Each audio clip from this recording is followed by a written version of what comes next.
우리는 역사상 가장 중요한 시점을 지나고 있습니다. 하나님께서는 하나님의 일을 하시기 전에 사람을 준비시키셨음을 우리가 알고 있습니다. 하나님 말씀은 마지막 때에 대추수, 대부흥의 때가 있다고 분명히 예언하고 있습니다. 아멘. 하나님의 말씀이 그대로 성취될 것을 믿습니다. 예레미야 눈물은 잠자는 교회와 영혼을 깨우기 위해 노력하고 있습니다. 이 가슴 뛰는 일에 함께 하길 원하시는 분은 카카오 채널로 연락 주시기 바랍니다. 당신은 위대한 하나님의 사람입니다.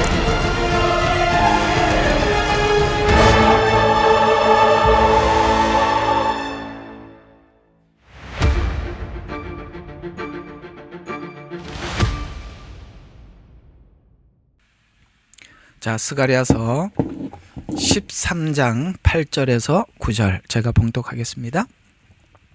주가 말하노라, 온 땅의 3분의 2가 끊어지고 3분의 2가 끊어지고 죽을 것이나 3분의 1은 거기 남으리니. 요게 계속 구약에서 나온 남은 자입니다. 3분의 1. 자, 그 3분의 1은 어떻게 하느냐? 내가 그 3분의 1을 불로 통과하게 해서, 지금 스가랴서는 계속 7년 환란에 있을 일들을 예언을 했었습니다. 이 불로 통과한다는 것은 7년 환란을 중에 구원할 것이다 라는 뜻입니다. 이게 알고 보면 다 의미가 있어요. 괜히 쓴 말이 아니거든요. 자, 은을 정련하듯이 그들을 정련해서 금을 단련하는 것처럼 그들을 단련하니라. 언제? 7년 환란 중에. 이는 나의 백성이라 할 것이요. 인을 쳤지요. 14만 4천에게 나의 백성, 인쳤다, 내 것이라 이 말입니다. 할 것이요. 그들은 말하기를 주는 나의 하나님이라 대답할 것이다. 입만 치는 게 아니라 상대도 나의 하나님입니다라고 고백한대요. 예? 입만 친다고 되는 게 아니라 상대방에게도 고백이 나와야 될 거 아닙니까? 자, 한번 정리를 해봅시다. 아니, 하다 보니까 이런 내용들이 이게 그 제목이 길어요. 어쩔 수 없어요. 이게 사람들이 이게 이런 제목을 가지고 하는구나 이렇게 설명을 해줘야 되다 보니까 좀 긴데, 여러분 다 보이시죠? 자, 제목 한번 봅시다. 구약의 남은 자는 요한계시록에 14만 4천으로 등장합니다. 왜냐하면 정확히 남은 자들에게 할 메시지를 14만 4천에 그대로 옮겨놨기 때문에 그렇습니다. 구약을 모르면 14만 4천이 신약 성도다. 대체 신학으로 하면 신약 성도라고 이야기합니다. 완전히 엉터리입니다. 그런 요한계시록 설교는 아예 듣지도 마세요. 무조건 틀린 겁니다. 구약과 신약이 끊어진 게 아니에요.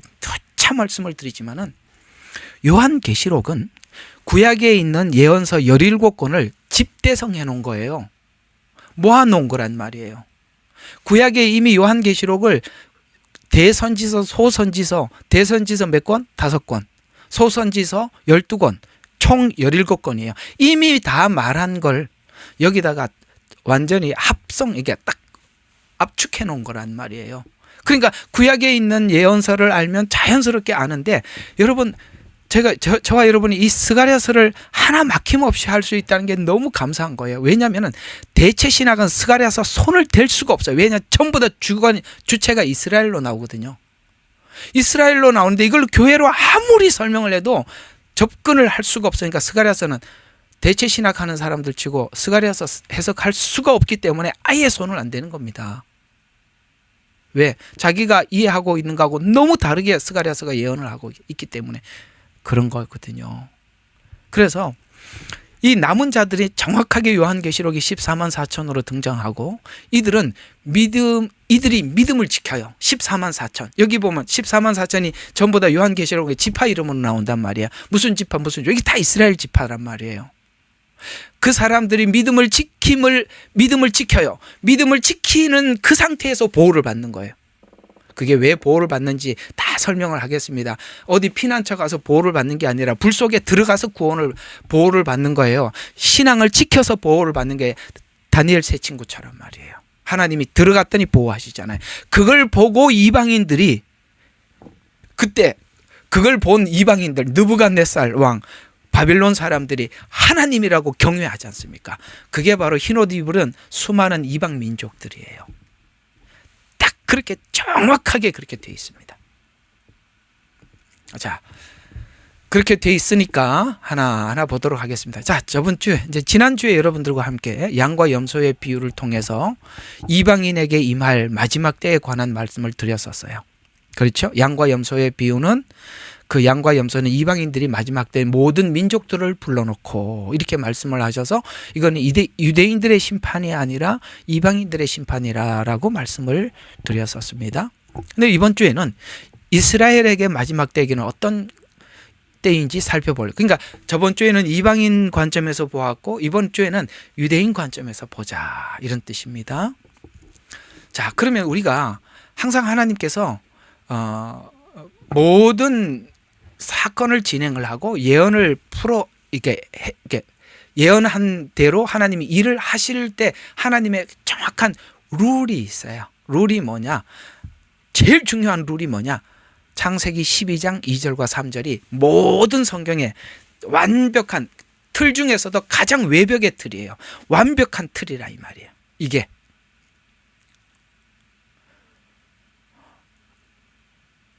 그렇게 가만히 있고 너 처음 듣는 얘기 듣는 것처럼.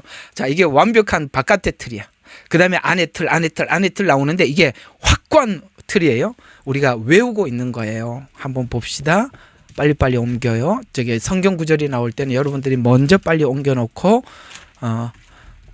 여러분들이 읽어주면 더 좋고 안 읽으면 제가 읽고 하겠습니다. 창세기 12장 2절 3절 이게 하나님의 틀이에요. 룰이라 이 말이에요. 자, 내가 너로 큰 민족을 이루게 할 것이며, 자, 이스라엘을 누가 이루었다? 내가, 하나님이 이스라엘을 이루었다. 내가 너로 큰 민족. 여러분 성경에 저번 주에 말씀드린 것처럼 이스라엘이 큰 민족이어야 작은 자라 그랬어요. 양과 염소의 비유는 작은 자라 그랬습니다. 그런데 왜 큰 민족이 되느냐? 아브라함의 후손. 저도 아브라함의 후손이 되었기 때문에 큰 민족인 거예요. 실제로 보면은 나라는 작습니다. 그러나 왜 크냐? 아브라함의 후손. 우리는 영적인 아브라함의 후손이기 때문에 큰 민족이라고 이야기하는 것입니다. 자, 큰 민족을 이룰 것이다. 그러면서 내가 내게 복을 주고 내 이름을 위대하게 하리라. 너는 복이 되리라. 그러면서 자, 내가 너를 축복하는 자에게 너를 복을 내리고 저주하는 자에게 저주하리라. 이거 저번 주에 여러 번 설명했죠. 이걸 사람들이 너무 무당처럼 이해를 하고 있어요. 이스라엘을 위해서 복을 빌면 그냥 우리가 복을 받는다 이 말이 아니라 하나님께서 아브라함에게 하신 방식대로 믿음을 주고 모두에게 아브라함의 씨 모든 사람에게 우리에게도 아브라함에게 믿음을 준 방식으로 우리에게 믿음을 주고 오케이? 야곱을 성화시킨 방식으로 성화를 시키는 이거 내가 너를 축복하는 자 하나님이 이렇게 하시는 것에 대해서 아멘 하고 받아들이는 그런 사람들에게 복을 내리고 하나님이 하시는 이 방법에 대해서 거부하는 사람들에게 저주를 내리겠다 이 말이에요. 요 방식 이대로 하겠다는 거예요. 틀이 바뀌질 않아요. 자, 그러면서 자, 이런 방식의 복음을 어떻게 하신다고요? 내 안에 있는 모든 족속이 복을 받으리라.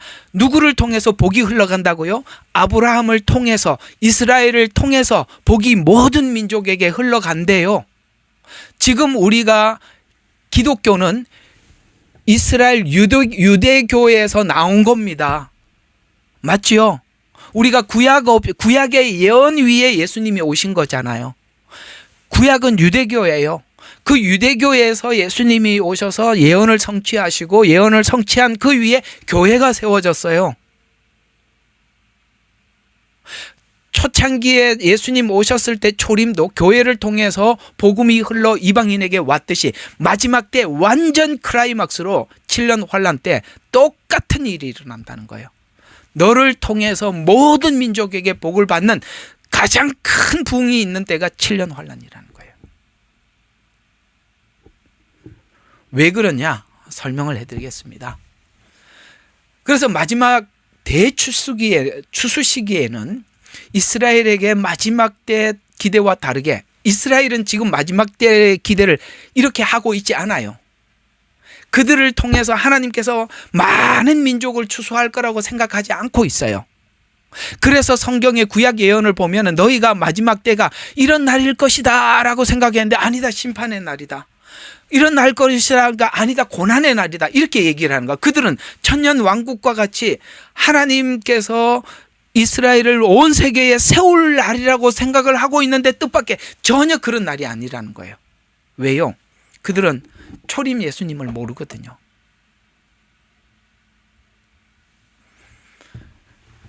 실제 제가 말씀드린 것처럼 7년 환란기 중에서 구약의 예언의 7년 환란기는 대부분이 후 3년 반을 예언을 하고 있는데 후 3년 반의 가장 주체는 이스라엘이에요. 그러니까 그들이 지금 엄청난 천년 왕국과 같은 재림의 날을 기다리고 있지만 실제 오는 것은 엄청난 환란기가 올 거라고 구약은 계속 모든 17권에 있는 모든 구약 선지자가 다 그 얘기했다고요. 그래서 7년 환란기가 될 것이라고 말씀하고 있는데 이 날을 구약에서는 여호와의 날 이렇게 표현을 했단 말이에요. 여호와의 날이라고 표현했는데 여호와의 날이 무슨 뜻인지 보면 이스라엘은 여호와의 날, 누구는 하나님, 이 이스라엘에게 여호와의 날은 누구는 하나님께로부터 돌아서고 하나님께로 돌아가고 하나님께 가고, 이 말이에요. 내가 이 말을 돌아가고 이게 반대로 간다는 말이 아니라 주님께로 가기도 하고, 어떤 사람은 더 정결해지기도 하고 어떤 사람은 이제 하나님 앞에 심판으로 자리매김하기도 하고. 아까 쭉 읽어봤죠. 그게 대략 스가랴에서는 어떻게 된다고요? 3분의 2는 하나님 밖으로 밀려나갈 거고 나머지 3분의 1이 하나님께 돌아온다. 그 말 좀 전에 읽었죠. 스가랴서에서. 이런 현상이 언제 있었느냐? 예레미야 때 이스라엘 백성들이 바벨론 포로로 갈 때 정확히 3분의 1, 3분의 1, 3분의 1이 딱 나누어졌어요. 그럼 3분의 1, 3분의 1, 3분의 1이 어떻게 되냐? 전쟁 중에 죽은 사람이 3분의 1이에요. 3분의 1은 예루살렘에 남아 있었어요. 폐허가 됐죠. 3분의 1은 포로로 잡혀갔는데 그들이 남은 자들이에요. 거기에 누가 있었죠? 다니엘이 있었고 다니엘 세 친구가 있었고 믿음을 지킨 사람들이 있었습니다. 그들이 마지막 14만 4천이 그들입니다. 다니엘과 같은 사람들이고 다니엘 세 친구와 같은 사람들이고 그들의 역할로 인해서 바벨론이 하나님을 믿는 유대교가 국교로 느부갓네살 왕이 선포를 하듯이 이 마지막 때에 이들이 믿음을 지키는 역할을 통해서 엄청나게 많아요. 그러니까 숫자를 셀 수가 없다고 이야기하는 거예요. 너무 많아서. 대부흥기입니다. 7년 환란이 하나님이 이런 목적을 가지고 있다는 것을 모르면 사람들은 이 7년 환란이 그저 하나님께서 두려움을 하는데, 아니요, 보호는 하나님이 어디에서 하나님의 백성들을 보호하시냐면은 다니엘 세 친구가 불 속에 들어가고 하나님의 말씀을 지킬 때 보호를 받은 것처럼 누가 보호를 받느냐? 저 산속에 있는 사람이 보호를 받는 게 아니라 하나님 앞에 담대한 믿음을 가진 사람들이 하나님이 직접 보호하는 것을 모두가 보게 만든다, 이 말이에요. 그 얘기예요. 그 마지막 때 누가 이기느냐? 굴을 깊이 파는 사람이 아니라 믿음을 가진 사람이 이기는 거예요. 자, 그러면 이 여호와의 날이라는 말을 구약 내내 여호와의 날에 대해서 말씀을 하셨는데, 여호와의 날이 요한계시록 7장에 요한계시록에 등장하는 7년입니다.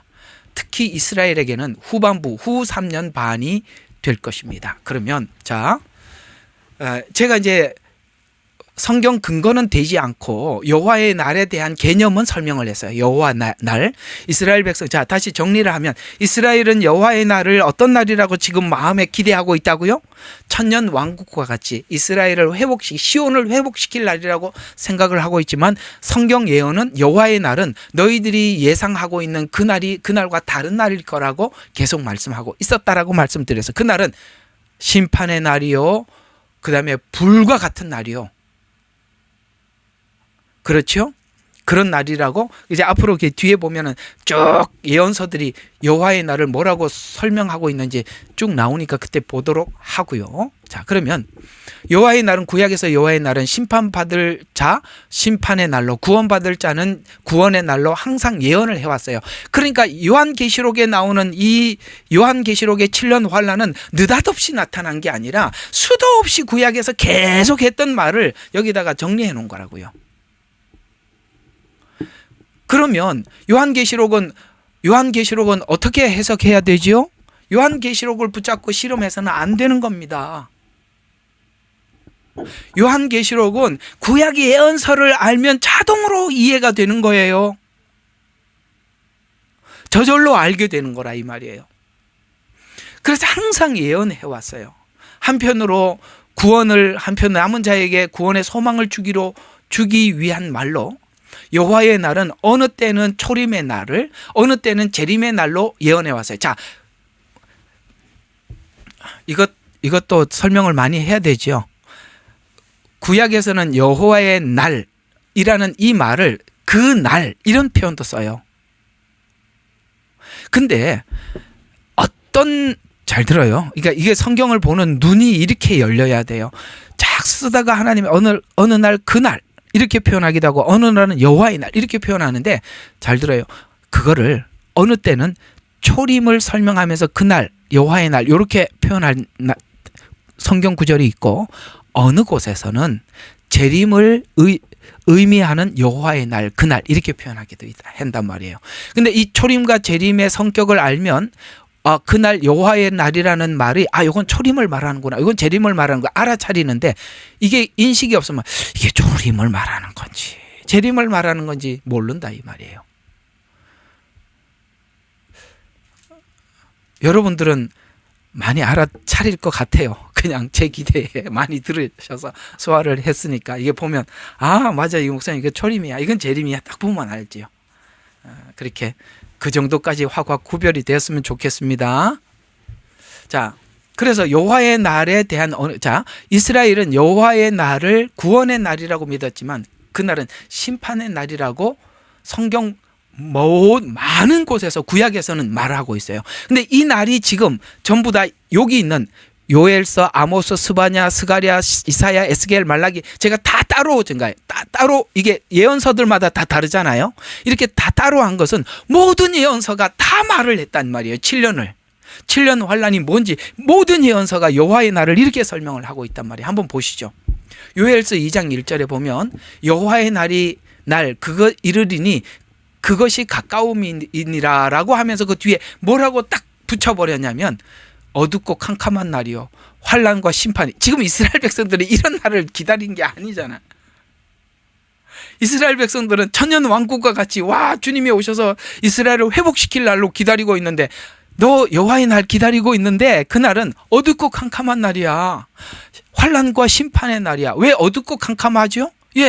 10가지 재앙, 7 재앙에 보면 날이 컴컴해지고 그렇죠. 환란이 있단 말이에요.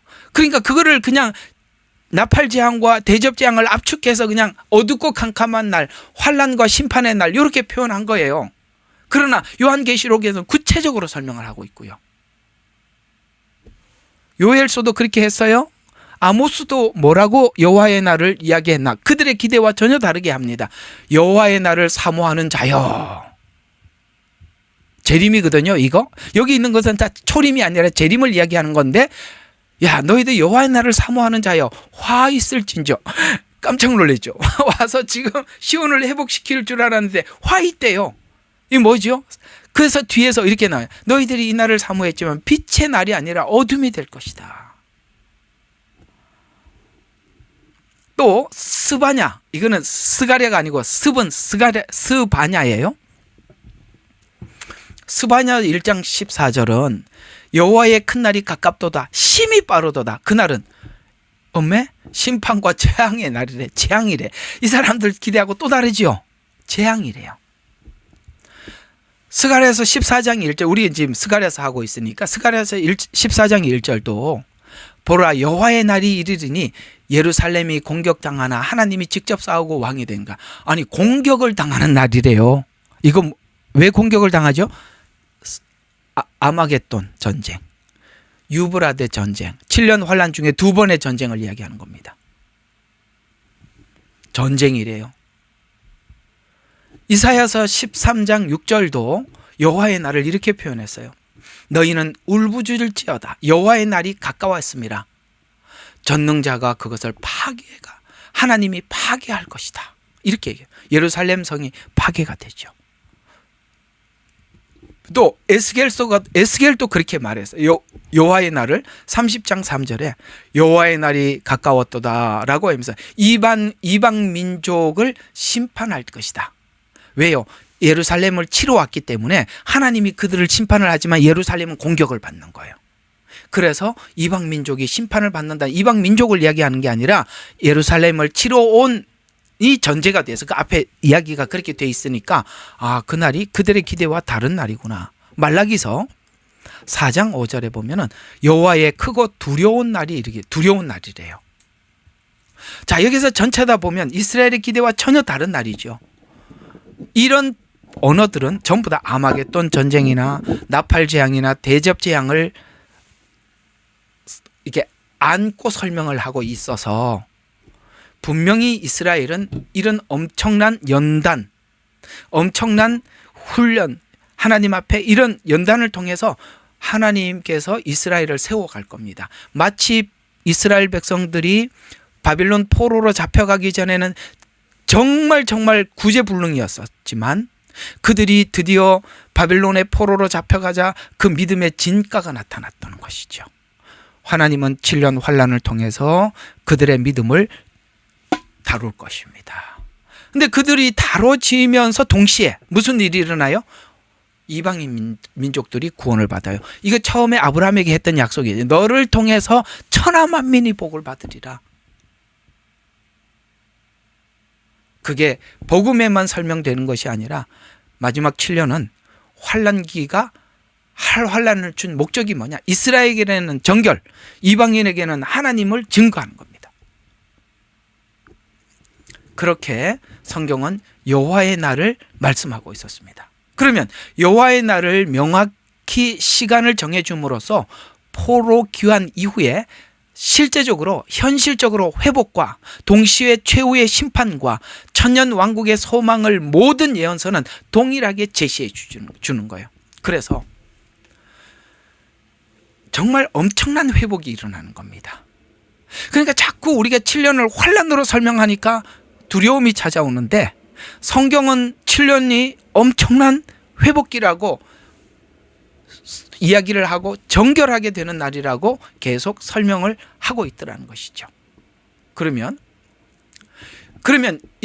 우리는 이제는 여호와의 날은 이렇게 정리를 하고 다음 넘어가야 되는데 여호와의 날이 구원의 날이 아니라 환란을 통해서 구원받아야 할 날이라고 말씀하고 있다고 우리는 7년의 환란을 이렇게 정리합니다. 환란은 있다. 환란 당하는 사람들은 정년하게 될 것이다. 정년받고 하나님 앞에 정결하게 되는 과정 안에 수많은 이방인들이 그걸 보고 돌아오는 것이다. 이번에 7월 달에 집회에 이 내용을 주로 여러분들과 함께 나누겠습니다. 다니엘서입니다. 주제가. 다니엘서에 이걸 아주 잘 설명을 하고 있으니까 그때 가서 자세히 설명하기로 하고, 자, 저번에 한번 제가 올려드렸던 필히 암기할 내용 혹시 다 보셨죠? 저번에 올려놨거든요. 요거 그 내용이에요. 한번 봅시다. 우리가 이걸 꼭 알아야 돼요. 요한계시록에서 그랬죠. 이 마지막 때 너희가 이 작은 책을 먹으라고 할 만큼 우리는 정확히 하나님께서 7년 환란을 주신 목적, 그다음에 우리가 어떻게 준비를 해야 되고 뭘 해야 되는지 우리 자세를 준비하려면은 여호와 책을 먹으라라고 할 만큼 아주 중요하게 이렇게 압축시켜서 여러분들에게 말씀을 드려놓은 이걸 한번 좀 풀어봅시다. 자, 재림으로 이해하는 여호와의 날은 심판의 날을 요한계시록에서 분류해보면 회개로 구원, 그 다음에 심판으로 남은 자를 구원. 그러니까 회개로 구원하는, 그러니까 앞에 있던 나팔 재앙은, 나팔은 이스라엘이, 자, 이거 우리 절기하면서 제가 많이 해드렸습니다. 나팔절.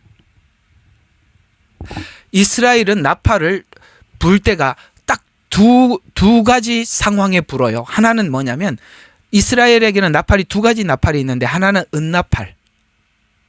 은나팔 우리 요즘 이렇게 트럼펫처럼 부는 거 있잖아요. 은나팔. 그런 나팔이 있고 또 하나는 양각 나팔이라고 여러분 보셨죠? 그 아니 양뿔 이래갖고 뿌 하고 이렇게 소리 나고 이 은나팔은 소리가 아주 은나팔 소리 알잖아, 그죠? 내가 어떻게 말로 표현하겠습니까? 상상하세요. 은나팔 막 이렇게 전쟁할 때 막 삐리리리 하고 불잖아요. 그런 나팔이에요. 그러면 그 은나팔은 언제 하느냐? 사람들이 적진에 뛰어 들어갈 때 은나팔을 불어요. 그래서 은나팔을 보면 막 일어나서 막 적진으로 뛰어 들어가는 거예요. 근데 양각 나팔은 모이라는 거야.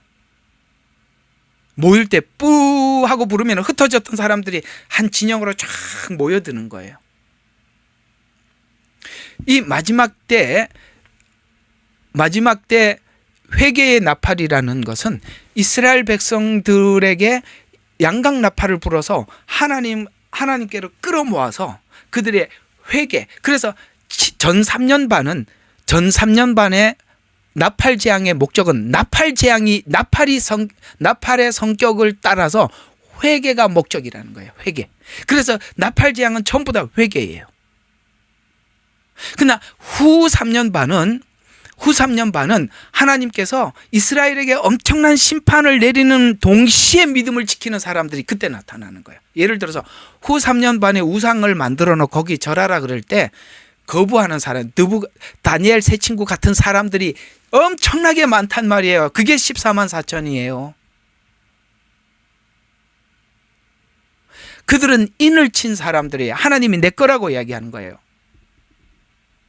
14만 4천은요, 자꾸 이게 또 돌아다니면 안 돼. 이게 무슨 구약의 12지파 12 곱하기 신약의 12사도 곱하기 뭐죠? 12 곱하기 12, 그 다음에 이스라엘의 완전수 공 3개 붙여갖고 14만 4천. 아주 머리가 비상한 누가 이상하게 만들어낸 희한한 논리입니다. 여러분, 그러면 거기 12사도에게 받은 교회에서 우리가 복음을 들은 우리들은, 여러분은 어느 지파 할래요? 지파씩 하나씩 가지고 가시죠. 여러분 어느 지파 가지실래요? 유다 지파 가지실래요? 르우벤 지파 가질래요? 여러분 이스라엘 지파에 속해 있습니까? 신약교회는 지파에 속해 있지 않습니다. 그 말 자체가 너무 우스꽝스러운 거예요. 근데 해석이 안 되니까 그렇게 끼워 맞춰놓고 사람들한테 알리고 앉아 있어요. 이제 저는 그렇게 생각합니다. 이제 마지막 때가 돼서 하나님께서 막 몰아칠 때 지금까지 전했던 이 복음과 예언이 가짜라는 걸 사람들이 알면서 몰려들 겁니다. 진짜에게. 사람들이요, 아무리 아니라고 얘기를 해도 안 믿어. 근데 아니라는 걸 알아야 진짜를 찾으러 와. 지금은 자기들이 편하니까 몰라. 야, 이상하다. 내가 배운 거하고 다르다. 야, 이상하다. 7년 환란은 이미 지났다고 그러는데 왜 오지? 이상하다. 내가 배운 거하고 다르네. 이래야 오는 거예요. 무천년설 박살 날 겁니다. 지금까지 대부분의 우리 한국교회는 무천년설이 정설로 되어 있단 말이에요.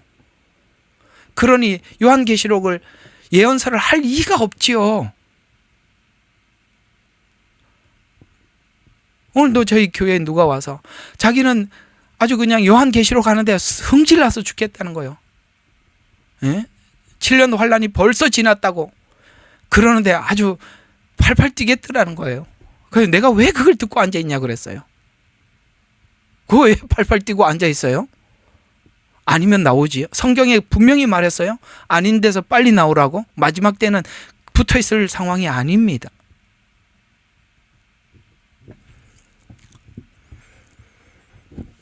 전 3년 반은 뭐라고요? 회개가 목적이고 후 3년 반은 이스라엘 백성들이 우상 앞에 절하지 않는 계명을 지키는 게 목적입니다. 그 계명을 지키는 것 때문에 하나님 살아계심을, 왜요? 계명을 지킬 때 하나님의 사자가 불 속에 함께 있어요. 그걸 보고 하나님의 계심을 이방인들이 보는 거예요. 그게 후 3년 반이에요.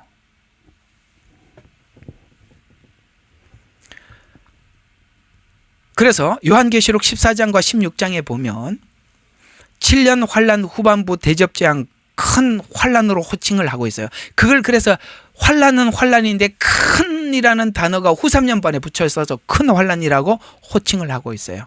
요한계시록 15장과 16장은 이제 그 남은 자들이 구원받게 될 것이다 라고 말씀을 하고 있습니다. 그래서 전후 7년이 마침을 알리는 아마겟돈 전쟁, 이게 모든 7년 환란이 끝나는 종식되는 이 아마겟돈 전쟁이 진짜 엄청나게 이스라엘이 구원받게, 이게 아마겟돈 전쟁이 이스라엘의 대속죄일과 연관이 있다고 여러 번 설명을 했잖아요. 이스라엘 나라 전체가 구원받는 날이에요. 대속죄일은 이스라엘이 그날 모두 구원받듯이 그때 드디어 많은 영혼들이 7년이 끝나, 그러니까 7년 환란은 오직에 누가 겪느냐? 이스라엘이 겪는 거예요. 그러면 하나님께서 이방인들에게는 왜 이렇게 이스라엘이 겪을 만큼 이렇게 오지게 하지 않냐? 여러분, 어림도 없습니다. 우리는 이스라엘 가지고 있는 이 믿음과 우리는 많이 달라요. 그들은요, 정말 주를 위해서 생명을 던집니다. 그리고 스가랴서를 보면 이들에게 하나님께서 큰 은혜를 주셔서 약한 자가 다윗 같아요. 야, 여러분, 이거 대단한 거잖아요. 우리가 다윗을 보면 이런 믿음을 가진 사람이 또 어디 있나 싶은데, 마지막 때 하나님께서 이스라엘에게 믿음을 주셔서 믿음이 약한 자도 다윗 같은 믿음을 주신대요. 엄청납니다. 그러니 하나님이 그 믿음을 주시니까 그러죠. 지금 생각하면 못할 것 같죠. 하나님이 주시니까 하는 거예요. 우리가 그런 말이 있잖아요. 순교도 하나님이 주셔야 할 수 있는 거예요. 내가 의지로 순교할 수 있는 게 아니에요. 저는 마지막 때 우리에게 하나님 믿음을 부어주신다고 믿습니다. 여러분, 지금 가지고 있는 믿음으로 뭘 할까 싶은 생각이 드는 게 정상이에요. 그러나 하나님 믿음을 주시면요, 담대해져요. 자, 그 산골짜 깊고 깊은 곳에 진짜 하나님만 의지하고 배낭 메고 전도하러 가잖아요. 제가 이제 아시죠? 제가 뭔 일을 했는지. 가잖아요. 진짜 하나님 생각을 안 하면요, 간이 쫄아가지고 어떻게 해야 될지 모르겠어요. 진짜 오기는 왔는데 어떻게 해야 되나 하다가 보면, 이렇게 앞에 보면 무섭고 두렵고, 이것들이 막 하는데 중간에 또 이렇게 전화해갖고 또 이게 군인들이, 경찰들이 몰려오지는 않을까, 언제 해야 되나, 하나님 어디까지 하고 해야 됩니까, 언제쯤 빠져 도망가야 됩니까, 막 진짜 마음이. 근데 하나님께서 딱 마음을 주시면 진짜 딱 이게요, 그런 걸 해봐야 알아. 몰라. 하나님께서 용기를 주시고 어느 날 다 하고 내려와 보면, 내가 이 믿음이 어디서 생긴 거지? 내가 원래 있었나? 나중에 보면 하나도 없는데 하나님께서 믿음을 주시니까 되더라는 거예요. 여러분, 그래서 이스라엘에게 담대한 믿음을 주시는 거예요.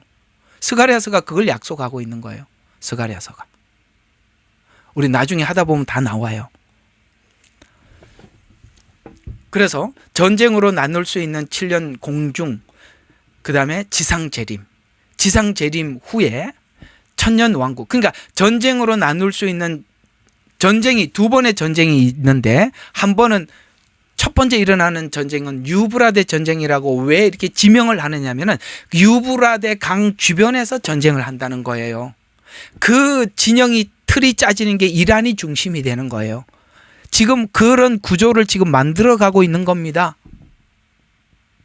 이란, 러시아, 시리아, 성경에, 구약에 그런 지명들이 다 나와 있다 이 말이에요. 지금 그 진영이 지금 틀을 짜고 있는 거예요. 놀랍지요? 지금 이 상황은 우리 모두가 볼 때 하나님께서 예언한 예언이 눈앞에서 되고 있는 것을 다 보고 있는 거예요. 근데 왜 이걸 보고도 아무 소리 안 하냐? 무천년설이니까. 지금 천년왕국인데 왜 전쟁이 일어나냐고. 천년왕국인데. 에? 그래서 사람들이 지금 이렇게 듣고 있고 실제는 이렇게 되고 있는데 정직하게 성경을 보는 사람들은 지금 이 대체신학에서 설명하고 있는 이 요한계시록 설명은 틀렸구나 하고 정직하게 성경이 눈이 있는 사람들은 볼 거고 하나님께서 은혜를 주신 사람들은 아닌 사람들은 아무 생각이 없을 겁니다. 예수님을 건성건성 믿는 사람들 하나님이 다 걸러낼 겁니다. 가짜예요. 의심도 하지 않아요. 하나님이 역사를 주관한다고 하면서 왜 역사를 주관하시면 이런 일이 일어나나 관찰조차도 안 한다고요. 최소한 우리가 하나님이 역사를 주관하고 계신다면 성경을 보면서 하나님께서 어떻게 역사를 주관해 왔으며 예언을 어떻게 해왔고 예언을 어떻게 성취했고 느부갓네살이 본 황금 우상의 비유 그대로 됐잖아요. 그렇구나. 하나님이 역사를 주관하시는 분이 맞구나. 그렇다면 지금 이 시대도 하나님 마지막 때 이렇게 예언한 일들이 지금 이루어지고 있는 게 눈으로 볼 수밖에 없는데 관찰을 또 안 하는 것은 이거는 무슨 트럼프가 세상을 주관하고 무슨 러시아의 푸틴이 하는 이렇게 생각하니까 모르는 거예요. 이상하게 예수 믿으면서도 처음부터 그렇게 접근을 해 들어가고 있어요. 성경을 보고 접근을 해 들어가야지. 왜 트럼프가 어떻게 하나? 트럼프가 하나님이세요? 아니잖아요. 제발 우리가 예수 믿는다고 하면서도 이렇게 살면은 안 돼요. 우리가 예수를 믿으면 하나님이 역사의 주관자고 살아계신 하나님이라는 말의 뜻은 하나님이 역사를 주관하신다는 뜻인데 성경 하나도 안 살펴보고 그러면 엉터리로 설명하고 있다는 게 눈에 훤하게 보이는데도 아무 소리도 안 한다는 것은 이거는 전혀 아닌 거예요. 아닌 겁니다. 그래서 남은 자들을 구원하시고 그 다음에 19장에 보면 그래서 전 3년 반이 되면 예수님께서 전 3년 반이 끝나면 예수님께서 공중에 재림하십니다. 지상 재림이 아니라 공중에 재림하시는 거예요. 그러면 공중에 권세 잡은 사단이 지상으로 내려오는 겁니다. 그때가 후 3년 반 대접 재앙이에요. 엄청나죠. 7년이 끝나면 예수님께서 그 발이 그래서 그 발이 시온산에 닿는다. 실제 땅에 내려온다는 거예요. 시온산에 닿는다는 거예요. 그때 지진이 일어나서 예루살렘을 치러 온 사람들이 다 지진 속에 빠져들어가는 거예요. 그게 바로 아마겟돈 전쟁인 거예요. 그리고 사단은 무적행 속으로 1000년 동안 들어가 버리는 겁니다.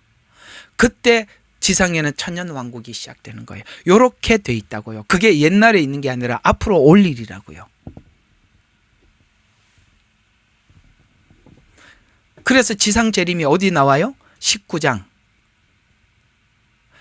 그 다음에 유브라데 전쟁 후에 중간에 공중 재림. 그래서 전쟁을 기준으로 유브라데 때는 공중 재림, 그 다음에 아마겟돈 전쟁 때는 지상 재림, 이렇게 돼 있단 말이에요. 요한계시록이 그렇게 설명을 해주고 있다는 거예요.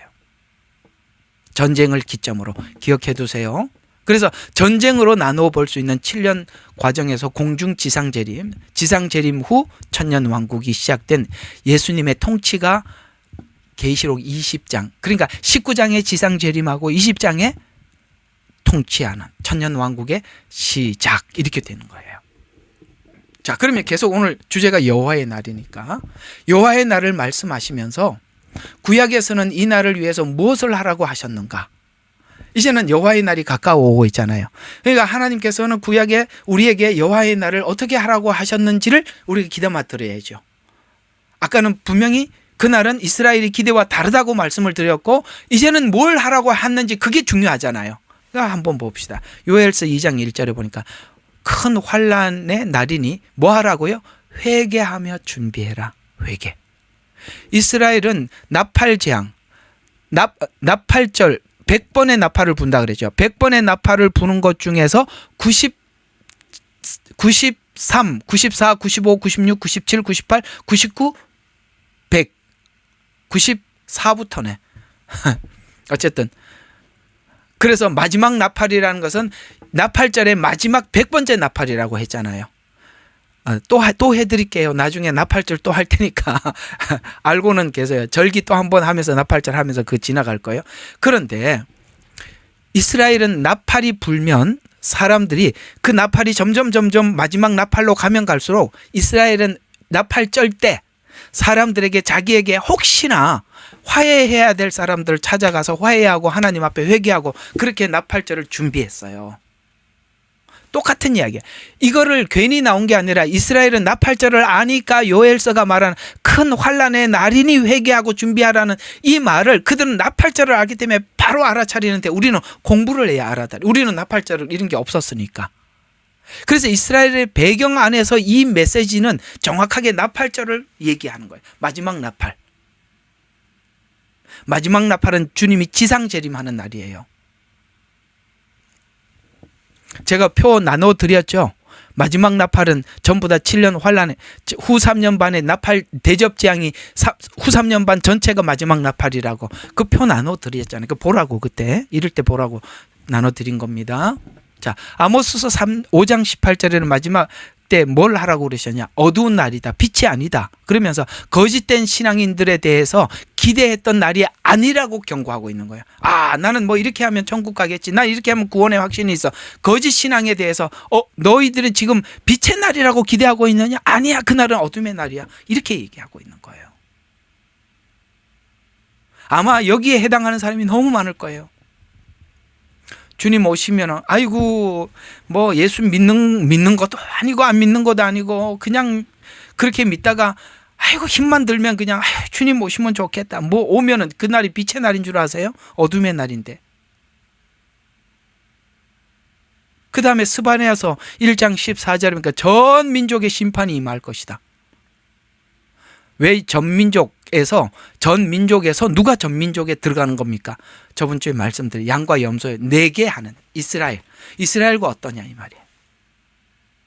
아이고 우리나라도 보니까 이번에 이란을 그거 한 거에 대해서 전부 다 이스라엘을 비난한 걸로 나오더라고요.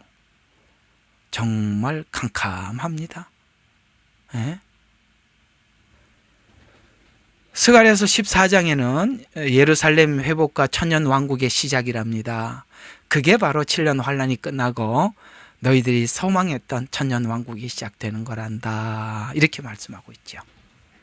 자, 그러면 오늘 이 남은 자니까 자, 여호와의 날 구원받고 승리하는 자들에 대한 남은 자에 관한 말씀은 남은 자들의 남은 자. 왜 14만 4천이 남은 자냐? 이걸 이제 연결을 시켜야 돼요. 자, 보세요. 이렇게 되어 있습니다. 노아 홍수 때 8 식구 때문에 거기에 있는 많은 동물들이 거기 들어갔죠. 그러면 8 식구는 마지막 때 마지막을 준비하고 마지막 때 그들이 이 안에 들어오면 구원을 받는 방주를 지은 자들이에요. 이 마지막 때 구원은 방주 안에 가는 게 아니라 복음을 전해 듣고 예수를 믿음으로써 방주 안에 들어간 것과 같은 구원을 받는 거예요. 그런 차원에서 보면 그 많은 사람들이 있었지만 8 식구는 남은 자의 예표로 시작된 겁니다. 남은 자의 출발은 노아의 8 식구기 때문에 예수님이 심판을 받을 때 노아의 8 식구 외에는 구원받지 못했다고 말씀하고 있는 거예요. 그것은 지금 주님은 남은 자를 암시하고 있는 것입니다. 최초의 남은 자는 노아 8 식구. 됐죠? 자, 그 다음 남은 자가 나오죠. 소돔성에서 구출된 뭡니까? 롯의 가족. 이거 다 예수님께서 인용했던 말씀들이죠. 그렇죠? 롯의 가족. 소돔과 고모라 성에 비를 내려서 멸망시키는 것과 마지막 때 하나님께서 마지막 심판한 것 동일한 의미인데 8 식구는 방주를 준비한 사람. 우리로 말하면 복음을 전파하는 마지막 때 주자. 8 식구요. 그 다음에 좀 있으면 하나님 소돔과 고모라 성을 멸망시킬 텐데 아브라함을 보내서 그 남은 자를 구원하는데 누구라고요? 롯의 식구들. 그들은 그 소돔과 고모라 성 안에 남은 자입니다. 처음부터 남은 자가 계속 창세기서부터 설명해 왔다가 나중에 확장해서 우리가 알고 있는 것만 보자는 거죠. 이 남은 자가 어디에 또 등장을 합니까? 열왕기상 18장에 보면 바알에게 무릎 꿇지 않는 7천으로 설명을 하고 있는데 그들은 동일하게 노아, 롯의 가족 7천 한 번 더 계속 확장해 나갔죠. 7천. 또 이스라엘이 포로로 잡혀갔을 때 느부갓네살 왕 앞에서 다니엘과 다니엘 세 친구 남은 자입니다. 이들은 마지막 때에 어떤 특징을 가져와 점점 남은 자를 확장해 설명을 하고 있다가 요한계시록과 어떻게 딱 접목을 시켜주느냐면 그때 느부갓네살 왕이 우상을 만들어 놓고 절해라 라고 했을 때 절하지 않은 자 14만 4천은 거기 절하지 않습니다. 그러면 왜 14만 4천이 인원을 딱 끊느냐? 끊는 게 아니라 이 7천이라는 숫자와 14만, 12,000 이렇게 나와서 전체가 14만 4천이 나오거든요. 이 12,000이라는 숫자는 이스라엘의 숫자에 보면은 7천도 완전수고 12,000도 완전수, 완전 숫자라는 뜻에서 이게 바로 그들이 설명하고 있는 대로 한다면 이게 그 묵시문학에서 쓰는 묵시문학, 이게 묵시문학이라고 한다면 예언서를 쓸 때 쓰는 표현들에서 이 숫자들은 전부 다 완전 숫자를 상징한다 이 말이에요. 딱 12,000명, 12,001 안 돼 이 말이 아니라 하나님께서 7천을 완전한 7천을 남겨두었듯이 실제 7천이냐 아니야. 하나님께서 완전한 사람들을 남겨두었다. 이렇게 완전이라는 의미에서 받아들이면 됩니다. 숫자가 7천 이렇게 아니라 이거는 그들이 쓰는 수법이라는 거, 말의 화법이란 말이에요. 묵시문학의 화법이라는 거예요. 왜 하나님께서 신약에 와서 비유를 쓰기도 하고 성경 예언서에는 이렇게 묵시문학적인 우리가 이해할 수 없는 말들을 많이 써요. 색깔 같은 것도 왜 청황색이고 왜 흰색이고 왜 백말이고 흰색이나 백말이나 같네. 그 다음에 거기다가 뭐 까만 색깔이고 왜 이렇게 붉은색 왜 이런 걸 색상을 쓰느냐 이거죠. 이게 그들이 쓰는 언어에 묵시문학에 쓰는 게 왜 묵시문학이 발전했느냐? 이스라엘이 포로로 잡혀가서 그들끼리 비밀스러운 대화를 해야 하기 때문에 그 앞에 있는 바벨론 사람들이 알아듣지 못하게 하기 위해서 발전한 게 묵시문학이에요. 그게 예언서에 나온다. 그래서 7천, 12,000 이런 것들은 그들만의 언어인데 그 이스라엘이 이 숫자들을 어떻게 쓰는지 알고 받아들여 보면 하나님께서 각 지파 안에 완전한 사람을 남겨두었다라고 이야기하는데 지금 왜 이스라엘의 저 돌아간 사람들은 그 카발라 유대인이고 진짜 유대인이 누구 마음대로 그렇게 하는 겁니까? 하나님이 남겨놨다는데 예? 그렇게 이야기하는 사람 그만합시다. 나는 너무너무 이해가 너무 화가 나요. 요즘은 너무너무 이상하게 사람들을 이렇게 지금 이 상황에 이 현장에 와서 보니까 얼마나 복음이 왜곡됐고 예언이 왜곡시켜놨고 복음 자체도 너무 잘못 이 왜곡을 해놨고 지금 생각하니까 너무 속상한 거예요. 이렇게까지 망가졌나 싶어서. 하나님이 남겨놨다고 합니다. 예. 그래서 이들은 마지막 때 우상에게 절하지 않는 자를 예표하고 있어요. 그때 마치 사드락 메삭 아벳느고와 같은 사람들입니다. 후 3년 반에 우상을 만들 하늘에서 막 불이 내리고 막 말도 하고 거기다 절하라 그러니까 계명을 지키는데 우상에게 절하지 말라고 그래서 안 하듯이 그런 사람들이 엄청나게 많아요. 그 안에서 목배임을 당하기도 하지만 하나님께서 그들과 함께 하는 거예요. 여러분 스데반이 돌에 맞아 죽지요. 근데 막 죽을 때 막 으악 하고 죽었어요? 아니면 얼굴이 천사처럼 됐어요? 얼굴이 천사처럼 됐어요. 얼굴이 천사처럼 되는 모습 때문에 누가 돌아왔죠? 바울이 돌아왔죠. 하나님께서는 불 속에서 함께 해서 손을 잡고 보호하기도 하고 누구는 그 돌에 맞아 죽으면서 하늘 문이 열려서 하늘에 계신 하나님을 보게, 예수님을 보게 해서 천사 같은 얼굴로 하나님을 증거하고 하나님이 각자 쓰실 거예요. 각자. 우상에게 절하지 않는 예표하고 있는데 이들의 믿음을 지킬 때 이 상황을 본 수많은 궁중들이 하나님을 보게 돼. 스데반은 스데반대로 누구 다 하나님께서 그렇게 쓰더라는 거예요. 여러분, 그때 바울과 실라가 옥에 갇혀서 찬송을 불러. 여러분, 찬송이 나와요. 거기서. 하나님 이럴 수가 있습니까? 복음 전하는데 나보고 감옥에 집어넣자니요. 이렇게 해야 정상인데 거기서 찬송을 부르고 있어요. 베드로를 잡아넣었더니 아이고 이때까지 잠도 못 잤는데 푹 찾아오고 얼마나 잠을 깊이 잠들었는지 천사가 와서 야 일어나라고 깨우라. 얼마나 마음이 얼마나 편하면 잠이 옵니까? 하나님이 주시는 은혜가 그렇게 오는 거예요. 예? 놀랍지요? 거기서 찬송을 부르게 하고 거기서 잠을 자게 하질 않나. 돌에 맞아 죽으면서 얼굴이 천사처럼 되지를 않나. 불 속에 들어갔더니 손을 잡고 다니질 않나. 그걸 본 사람들이 얼마나 놀라겠어요.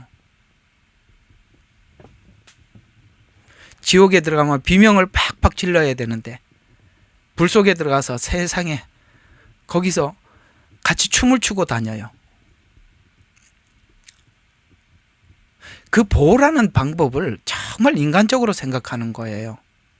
실제 우리가 어려움을 당했을 때, 정말 위급한 상황이 왔을 때 하나님께서 주시는 평강은 모든 상황을 뛰어넘은 평강이라 그거는 얻어보지 않은 사람들은 몰라요. 이런 남은 자에 대한 구약에 있는 수많은 이야기들을 너무나도 잘 알고 있는 사도 바울은 이 남은 자에 관해서 로마서 11장 4절과 5절에 이 구약에 있는 수많은 남은 자들에 대한 이야기를 이사야서 10장 20절과 22절에 있는 말씀을 그대로 인용을 해요. 그러면서 이스라엘은 구원을 받을 것이다. 그것은 마지막 때 구원을 받을 것인데 하나님께서는 그 남은 자들을 구원할 것이다. 이렇게 말하고 있어요. 바울이 얼마나 구약에 대해서 잘 알고 있어요. 정확히 이사야서 말씀을 그대로 인용을 하는데 이사야서에만 나오는 게 아니라 수많은 곳에서 남은 자들이 쭉 나온다는 건 바울이 너무나도 잘 알고 로마서에다가 딱 집어넣은 겁니다. 그러면 이 남은 자들의 특징이 뭐냐? 바알에게 무릎 꿇지 않고 우상에게 절하지 않는 마지막 때 14만 4천으로 등장하는 것입니다. 14만 4천, 우리가 정확히 여기다 못을 받고 앞으로 누가 뭐라 그래도 이게 14만 4천인가? 내가 14만 4천에 들어가 있는 거 맞나 틀렸나? 고민하지 말고. 에? 아니라고요. 여러분은 지파가 아니니까 거기 들어가려고 하지 말아요. 여러분 이스라엘 사람이 아니에요. 자, 그래서 우리가 이 7천과 14만 4천이 의미하는 아까 이제 상징적 묵시문학의 상징수라 그랬어요. 바알에게. 그래서 딱 정리가 되는 게 뭐냐면 14만 7천에서 보면 하나님이 딱 단서를 보죠. 그들은 바알에게 무릎을 꿇지 않았다라고 이야기하는 것과 같이 마지막 때 우상에게 절하지 않는 사람이 14만 4천인데 그들은 하나님이 내 거라고 인을 쳤기 때문에 그들은 거기 절하지 않는다고 말을 함으로써 7천과 14만 4천이 딱 연결이 되는 겁니다. 14만 4천은 처음부터 어디부터 출발했다고요? 노아 8식구. 또 정리하는 거예요. 어디서 나온 사람? 소돔과 고모라 성에서 나온 자. 바벨론에서 무릎을 꿇지 않는 사람. 엘리야 때 7천. 확장해서 이걸 전부 다 종합해 보니까 우상에게 절하지 않는 자 14만 4천. 딱 이렇게 연결이 되더라. 구약에서 계속 오고 있었다고. 길이 그 14만 4천 남은 자의 길이 쭉 오고 있었다고요. 그러면 14만 4천과 입맞은 자와 그 입맞은 14만 4천과 7천 명의 공통점이 공통분모가 뭐냐 보면 배교에서 아합과 이세벨 배교 시대. 그래요. 마지막 때는 배교 시대예요. 그래서 성경에 보면은 하나님의 집에서부터 심판이 되고 심판이 시작되고 배교가 시작될 거라고 성경은 예언하고 있었어요. 그래서 아합과 이세벨의 배교 시대에서 마지막 때 먼저 배교가 일어난다고 말을 하고 있어요. 이때 믿음의 진가가 나타나는데 누가 그게 그 진가가 나타나느냐? 배교 시대, 그때 이세벨 시대가 가장 배교가 심했을 때예요. 마지막 때도 지금 종교 통합이라는 이름으로 엄청난 배교가 일어나요. 그들은 이게 배교가 아니라고 이야기할지라도 성경을 보면 이거는 명백한 배교입니다. 배교는 복잡하게 생각할 게 없어요. 예수 외에도 구원이 있다라고 얘기하면 무조건 배교예요.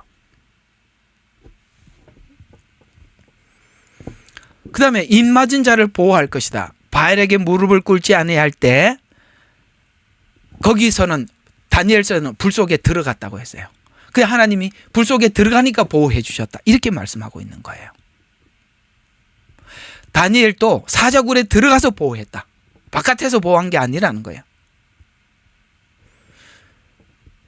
그래서 똑같이 7천에게 했던 것처럼, 다니엘에게 했던 것처럼 똑같이 요한계시록에 보면은 이들을 향해서 이런 사람이라고 14만 4천을 이야기를 하고 있어요. 여자와 더불어 더럽히지 않고 정결을 지켜, 이렇게 얘기하고 있어요. 여자는 뭡니까? 종교다원주의, 음료, 거짓 복음에 속지 않고 진짜 복음에 믿음을 지킨 자, 이렇게 이야기하고 있는 겁니다. 같지요? 다니엘 세 친구하고 14만 4천하고 똑같이 이야기해요. 여자와 더럽히지 않는 자. 그러니까 여러분들이 지금 우리가 보호해야 될 게 뭐냐면, 지금 아직 그 날이 오지는 않았지만 실제 가까이 오고는 있지만 실제는 그 날은 아니기 때문에 지금 우리가 해야 될 일이 뭐냐면 여자와 더불어 더럽히지 않는 거예요. 여자와 더불어 종교다원주의 가짜 복음에게 접하지 않는 거예요. 그들에게 손 내밀지 않고 그들 안에 있지 않는 거예요. 나오는 거예요. 왜 성경은 나오라고 했을까요? 나오란 말이에요. 더럽히지 않고 분명히 말하고 있어요. 더럽혀졌기 때문에 배교하는 거예요. 정절로 지켜 믿음을, 복음을 증거하는 자라, 이렇게 말하고 있어요. 이와 같이 조금 이거 다 해야 되기 때문에, 얼마 안 남았어요. 다 해야 되기 때문에 다 마치고 오늘 끝내야 돼요. 중간에 마치면 절대 안 되는 거예요. 가야 돼요. 그래서 스가랴서 3장 9절에 등장하고 있어요. 자, 그러면 이게 성경에 정확히 14만 4천과 똑같은 이야기들을 스가랴서 안에서, 우리가 스가랴서 공부를 하고 있으니까 스가랴서 안에는 지금 이 남은 자가 14만 4천과 똑같은 역할을 한다고 여러 군데서 어떻게 설명하고 있느냐 보자는 거예요. 딱 똑같아요. 정확히 요한계시록 7장하고 똑같이 설명하고 있어요. 그래서 스가랴서를 설명을 못하는 거예요. 대체 신학으로는 접근을 할 수가 없게 만들어놨어요. 하나님 스가랴서 남겨놓은 게 얼마나 다행인지 몰라요. 봅시다. 요한계시록 7장 1절에서 8절을 보면 이 14만 4천이 남은 자하고 똑같은 존재라는 걸 알 수 있습니다. 한번 보시죠. 7장 1절에서 8절입니다. 누가 한번 읽어봐 주시겠어요? 요한계시록 7장 1절에서 8절입니다.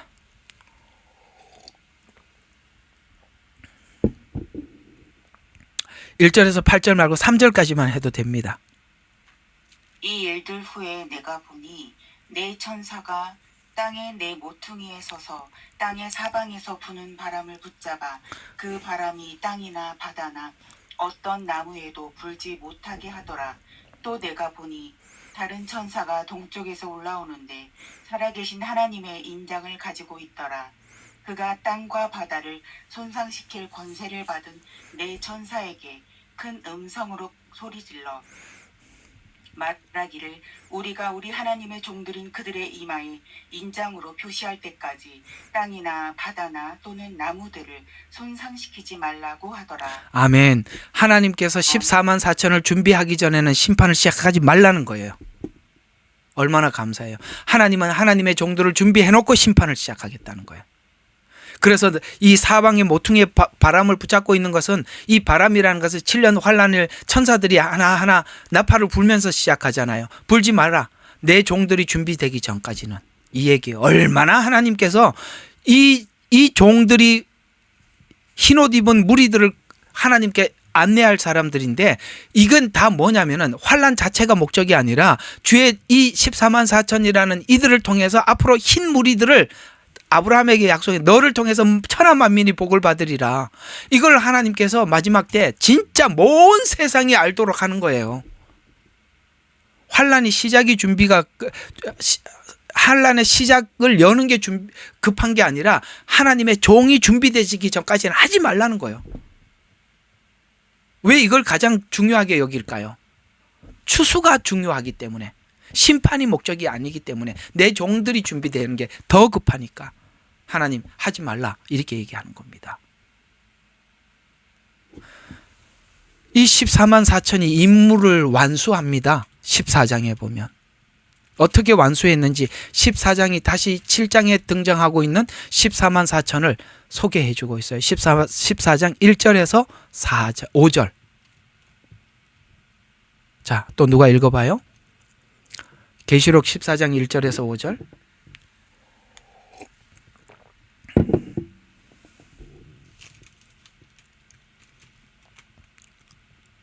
또 내가 보니 보라 어린 양이 시온산에 섰고 그와 함께 14만 4천이 섰는데 그 이마에 어린 양의 이름과 그 아버지의 이름을 쓴 것이 있도다.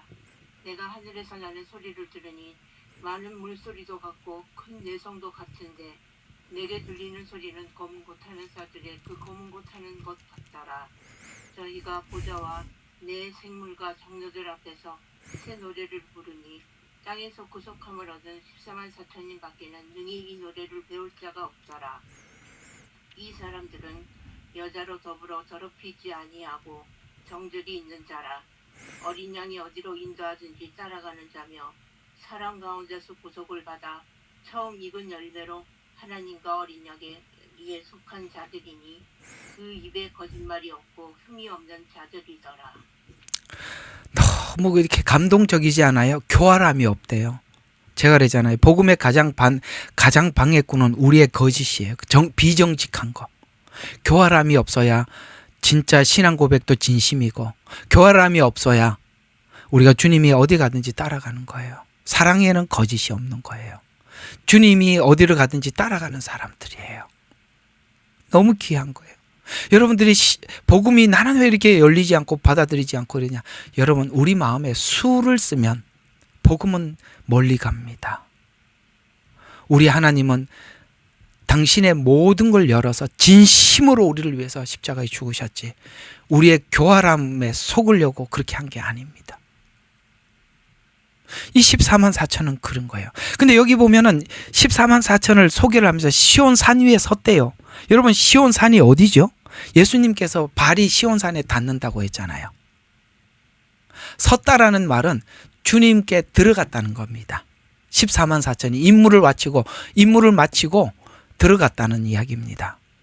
그래서 그 이마에는 아버지의 이름이 있대. 7장에 인을 치라는 게 뭔지 이제 알겠죠. 아버지의 인이 내 거야 하고 찍어 놓은 거예요. 그거 출애굽기에 나오죠. 문설주에 피를 바른 거예요. 다 복음이 같은 이야기들이에요. 그 다음에 하늘에서 나는 소리와 물소리 같은 게 천둥 소리와 같도다. 또 내가 하프 타는 하프의 이게 찬양 소리예요. 여기 앞에 있는 주님의 소리, 맑은 물소리, 이거 예수님의 음성을 말할 때 항상 이렇게 표현이 나왔었어요. 그 다음에 보좌의 네 짐승과 장로들 그게 뭡니까? 하나님 보좌를 설명하고, 하나님 보좌 설명할 때마다 항상 네 짐승이 등장한단 말이에요. 새 노래로 같은 것을 부르는 구속받은 14만 4천 후에는 그 노래, 이 과정을 통과한 사람만 부를 수 있는 노래예요. 새 노래. 너무 감동스러운 이야기예요. 7장에, 지금 7장인데 여기가 14장이잖아요. 7장에서 이들이 임무를 완수하고 주님 앞에 갔다라고 소개해 줌으로써 걱정하지 마라. 네가 어떻게 하든지 내 앞에 오니까 걱정하지 마라. 14장에서 위로해 주고 있는 겁니다.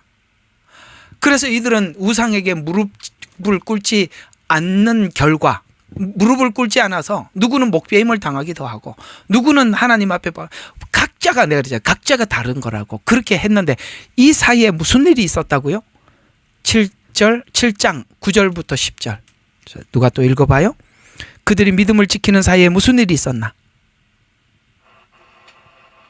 이 일 후에 내가 보니 보라, 모든 민족들과 족속들과 백성들과 언어들에서 온 아무도 셀 수 없는 큰 무리가 흰 옷을 입고 그들의 손에는 종려나무 가지를 들고 보좌 앞과 어린 양 앞에 서서 큰 음성으로 소리질러 말하기를 구원이 보좌에 앉으신 우리 하나님과 어린 양에게 있다. 아멘. 아멘. 엄청나죠. 이게 지금 종려나무 가지를 가지고 흔드는 것은 승리할 때 종려나무 가지를 흔드는 거거든요. 승리한 거예요. 근데 승리를 했는데 그때 보니까 이들이 믿음을 지키면서 무슨 일이 생겼어요. 이 일 후에 내가 보니 모든 민족들과 족속들이 언어들이 여기는 14만 4천이 세지는데 여기는 너무 숫자가 많아요. 셀 수가 없어요. 이방인들은요 엄청나게 많은 거예요. 그래서 주님이 그러잖아요. 너의 후손들을 아브라함에게 셀 수 없을 거야. 여기 셀 수 없는 거예요. 똑같이 등장하는 거예요. 그렇게 하면서 자 10절이 너무 중요한 거예요. 자 이게 이제 여러분들 이런 것들이 이제 복음을 알아야 이게 왜 하나님과 어린 양께 이 둘을 이야기하는지 알게 돼요. 자 보십시다. 큰 음성으로 소리질러 말하기를 구원이 보좌에 앉으신 우리 하나님과, 이건 누가 이해하고 있는 구원이죠? 유대인들이 이해하고 있는 구원이잖아요. 그들은 구원이 하나님께 있다고 생각하지 예수님께 있다고는 생각하지 않아요. 그래서 복음이 닫혀 있다고 바울이 말하고 있어요. 근데 보니까 구원이 누구에게 있더라? 하나님과 어린 양께 있도다. 열린 거야. 언제? 환난 때. 이게 지금 약속한 것들이잖아요. 이게 그래서 우리가 로마서 이런 복음이 이걸 보게 만드는 거예요. 복음이 없는 사람들은 왜 당연하지 이렇게 생각하는데 왜 굳이 이걸 적어놔? 하나님 성경은 쓸데없는 이야기 하나도 안 적었다고요. 이유가 있어서 적은 거라고요. 당연해 보이지만 그들도 예수님의 구원에 눈이 열렸다 이렇게 말해주고 있는 겁니다.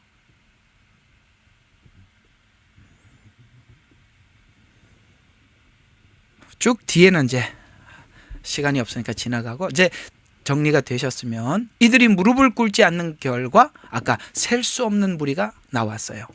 똑같이 스가랴서 7장도 이 같은 구조로 이야기하고 있는데 사실 여러 군데가 있었는데 제가 두 군데만 찾았어요. 왜 너무 설명이 너무 길 것 같아서 확고한 거 두 개만 딱 보고 끝냅시다. 지금 7장의 구조를 다 알았죠. 그들이 믿음을 지켜서 이방인들이 나왔다라는 말이 여기만 나오는 게 아니라 그래서 이 요한계시록은 구약에 다 나와 있다 이 말이에요. 스가랴서 2장 봅시다. 10절과 11절. 아까 그 구조를 그대로 보자는 거예요. 자, 2장 10절과 11절. 오 시온에 따라 노래하고 기뻐하라. 이는 보라 내가 왔고 내가 내 가운데 거할 것이기 때문이라. 주님이 다니엘 세 친구처럼 그 환난 중에 거한단 말이에요. 함께 한단 말이에요. 이렇게 같이 있단 말이에요.